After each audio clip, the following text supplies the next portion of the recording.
Hi everyone. The question is the length of the minute hand of a clock is 14 centimeter. Find the area swept by the minute hand in 5 minutes. So നമുക്ക് ആദ്യം ഒരു clock വരയ്ക്കാം അല്ലേ. Clock വരയ്ക്കുമ്പോൾ കുറച്ചുകൂടി clear ആവും. So ഇതാണ് നമ്മുടെ ഒരു ക്ലോക്ക്. ക്ലോക്ക് എന്ന് പറഞ്ഞാൽ 12 പാർട്സ് ആയിട്ടാണ് ഇതിനെ ഡിവൈഡ് ചെയ്തിട്ടുള്ളത് അല്ലേ. ഒരു സർക്കിളാണ് ഇപ്പോൾ ഞാൻ വരച്ചിട്ടുള്ളത്. സോ ഇറ്റ് ഇസ് ലൈക്ക് ഇവിടെ 12 ഉണ്ട്. This is 3, 6, 9. സോ ഇവിടെ 1, 2. യെസ്. സോ നമ്മൾ ഇവിടെ നിന്ന് നോക്കുകയാണെങ്കിൽ നമുക്കറിയാം ഒരു പോയിൻറ്റിൻ്റെ ചുറ്റുമുള്ള ആംഗിൾ എന്ന് പറഞ്ഞാൽ 360 ഡിഗ്രിയാണ് അല്ലേ. ദാറ്റ് മീൻസ് ഈ ഒരു ആംഗിൾ ഫുൾ എന്താണ് 360 ഡിഗ്രിയാണ്. ഇനി നമുക്ക് 5 മിനിറ്റ്സിന് എത്ര ആംഗിൾ വരിക എന്ന് നോക്കാം.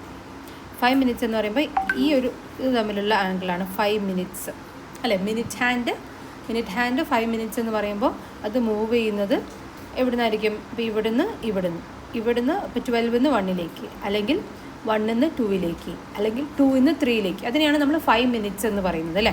സോ 5 മിനിറ്റ്സിൽ അത് മൂവ് ചെയ്യുന്ന ആംഗിൾ എത്രയാണെന്ന് അറിയാൻ വേണ്ടി നമുക്ക് എന്ത് ചെയ്യാം? 360നെ 12 കൊണ്ട് ഡിവൈഡ് ചെയ്യാം. യെസ്. സോ 360 ഡിവൈഡ് ബൈ 12 ചെയ്താൽ 5 മിനിറ്റ്സിൻ്റെ ആംഗിൾ നമുക്ക് കിട്ടും. വിച്ച് ഇസ് ഈക്വൽ ടു എത്രയാണ് വരിക? 12 × 3, സോ 30. സോ 30 ഡിഗ്രിയാണ് വരിക അല്ലേ. സോ ഈ ഒരു ആംഗിൾ 30 ഡിഗ്രിയാണ് വരുന്നത്. ഇനി നമുക്കറിയാം find the area swept by the minute hand in 5 minutes. So area swept by the minute hand എന്ന് പറഞ്ഞാൽ ഇറ്റ്സ് ലൈക്ക് ഇവിടെ നിന്ന് ഇതിങ്ങോട്ടേക്ക് മൂവ് ചെയ്യാം. ഓക്കെ. സോ ഇതാണ് മിനിറ്റ് ഹാൻഡിൻ്റെ ലെങ്ത്ത് വരിക. That will be the radius. അപ്പോൾ ഈ ഒരു സെക്ടറിൻ്റെ ഏരിയയാണ് നമുക്ക് കണ്ടുപിടിക്കേണ്ടത് അല്ലേ. So area of a sector എന്താണ്? Area of a sector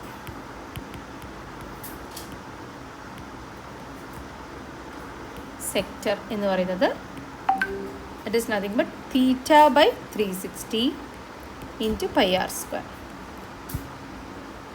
right.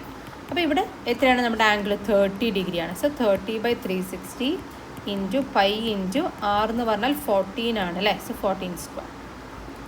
So which is 1/12 × π × 14². Right. 14² എന്ന് പറഞ്ഞാൽ 196. യെസ്. ഇനി നമുക്ക് എന്ത് ചെയ്യാം? ഇനി നമുക്ക് ഇതൊന്ന് സിംപ്ലിഫൈ ചെയ്യാം. ഓക്കെ. അപ്പോൾ